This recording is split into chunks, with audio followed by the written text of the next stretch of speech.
Welcome to part 2 of our interview with Joshua Miller, where we get a chance to ask him what it takes to become a successful entrepreneur at a young age.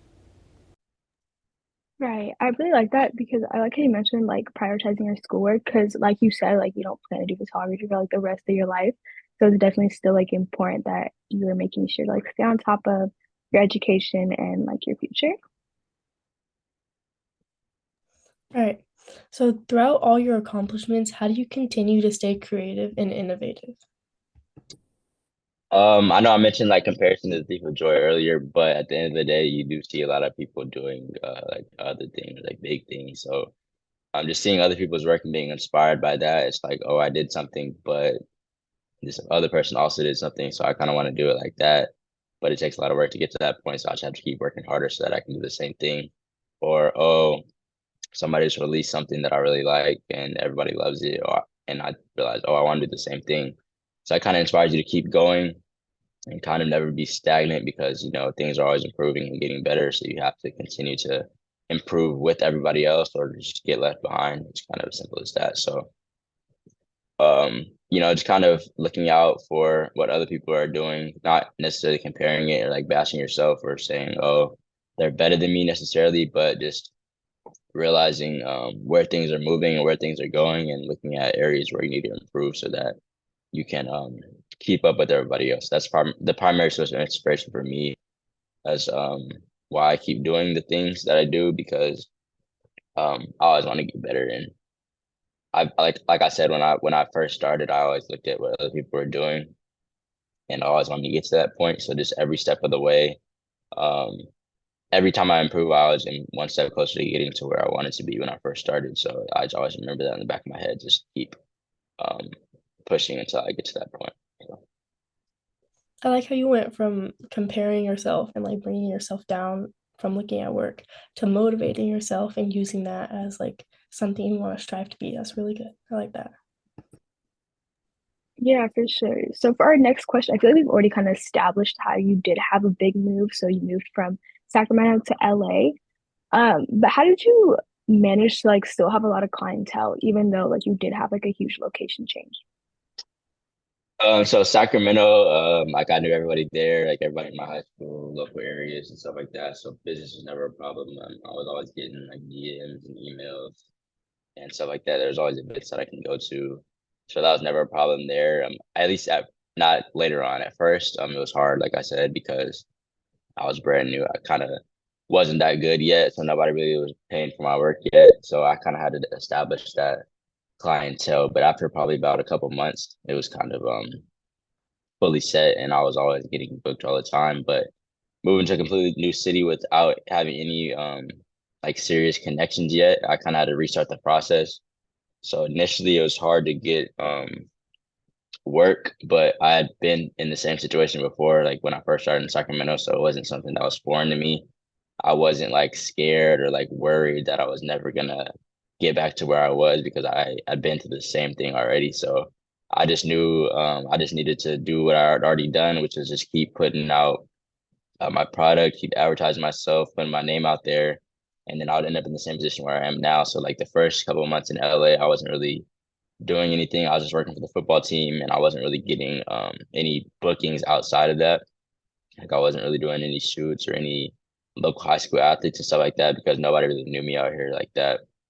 But as I kept working for the football team, everybody kept asking me like, "Oh, you took these pictures? Who took these pictures?" Like everybody kept posting my pictures and stuff. So slowly and slowly, people started getting to know me, meeting me in person, realizing that oh, his work is actually good, or he's been doing this for a while, or whatever.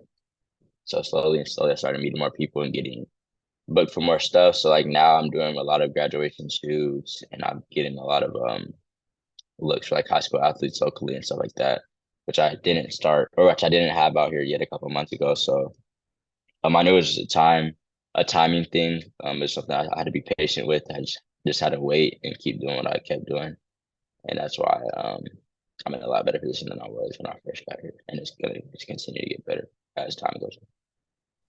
Yeah, for sure. So would you say that like social media plays a huge role in like the success of your business, especially like in our day and age? Because like I mean, we use social media for like literally everything. Yeah, pretty much all of the looks that I get are through social media. Not a lot of stuff happens in person, or like obviously not like newspaper, magazines, anything like that. It's not really a thing anymore. So pretty much all the bookings you get or inquiries or connections that you make are going to be through social media. So that's a lot of the ways that I've met a lot of people. So like athletes, they wouldn't really know who I am because they may live 40 minutes away, which is like an hour and a half in LA. So like there's no way I'd ever meet that person in real life. Um, or it would be a lot less likely, but there's probably like no way I'd meet them in real life if they hadn't discovered me through social media. So social media definitely plays a big role because without that, you wouldn't really know who a lot of people are, and I wouldn't really have a place to showcase my work either because without social media, I don't know where else people would see my work besides maybe a website, but not that many people use those because they're not that effective that much. I still have one, but social media is definitely the primary force for networking with people and meeting with people, especially because you're able to DM through that as well. So. All right, and last question. What's your best advice for someone trying to balance a self-managed job with some form of schooling at the same time? Like I mentioned earlier, it's just important to realize what your priorities are. If you want to be like, for me, example, if you want to be a photographer the rest of your life, I'm not saying you should put your schoolwork to the side, but you should definitely put your attention more towards that because that's what you want to become at the end of the day. That's your main priority. But if you're somebody like me who's kind of doing this as like a side thing, a side hobby, just kind of make some quick money on the side or just have fun, then you should definitely prioritize the portion of your life, which in my case is school, that is going to be a bigger factor in the long term. So basically just looking at your priorities, knowing what you want to do, knowing what you want to be down the line, and just making sure that um, you're giving the most energy to the things that are the most important to you. And yeah, just making sure everything's balanced out, never stressing yourself out. And if you have to get rid of something, at least temporarily, or put something aside for a little bit, then that's just what you have to do. So like me, for example, school is definitely hard, like the first semester here, because there's a big transition from high school. So I wasn't really doing a lot of camera stuff because all my energy is really needed for school to kind of help with that transition. So I had to put that to the side for a while. I wasn't really making that much money because, or compared to how I used to, like back in high school, because I wasn't really doing any work because I had to put all my attention to school.